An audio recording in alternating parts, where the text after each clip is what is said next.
T20 world cup 2026లో Bharat ఇప్పటివరకు ఎదురు చూస్తున్నది ఏంటంటే వరల్డ్ నెంబర్ 1 టీ20 బ్యాటర్ అయిన అభిషేక్ శర్మ అతని స్థాయిలో సృష్టించే విధ్వంసం ఎప్పుడెప్పుడా అని.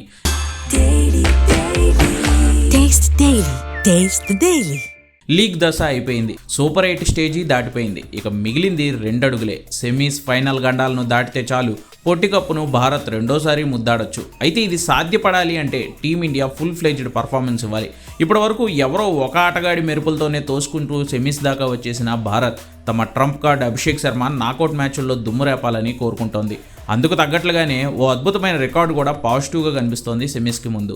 అదేంటంటే సరిగ్గా గతేడాది అంటే 2025 ఫిబ్రవరిలో ఇంగ్లాండ్తో టీ20 సిరీస్ ఆడింది భారత్. అప్పుడు ఆ సిరీస్లో భాగంగా 5వ టీ20 మ్యాచ్ ముంబై వాంకడే స్టేడియంలోనే జరిగింది.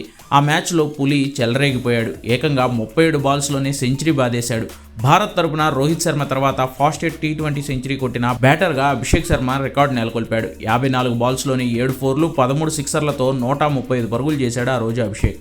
ఇప్పుడు ఇంగ్లాండ్ టెన్షన్ అదే. ఏడాది తిరిగింది, మళ్ళీ ఫిబ్రవరి వచ్చింది, మళ్ళీ వాంకడేలోనే మ్యాచ్. ఈ సిరీస్లో 6 మ్యాచ్ల్లో కేవలం 80 పరుగులు మాత్రమే చేసిన అభిషేక్ శర్మ ఓ భారీ ఇన్నింగ్స్ని బాకీ పడ్డాడు. స్టాట్స్ అనుసరించి మళ్ళీ అభిషేక్ లైలోకి వస్తే వాంకడేలో విధ్వంసమే జరగవచ్చు. అది అస్సలు జరగకూడదని కోరుకుంటున్నానని ఇంగ్లాండ్ ఆల్రౌండర్ శామ్ కరన్ కూడా అన్నాడు.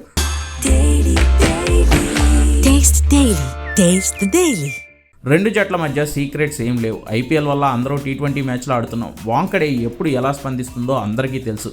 చేయాల్సిందల్లా అభిషేక్ శర్మ హిస్టరీ రిపీట్ చేయకుండా ఆపడమే అన్నాడు శామ్ కరన్. చూడాలి పులి సెమీస్లో అయినా నిద్రలేస్తుందో లేదో.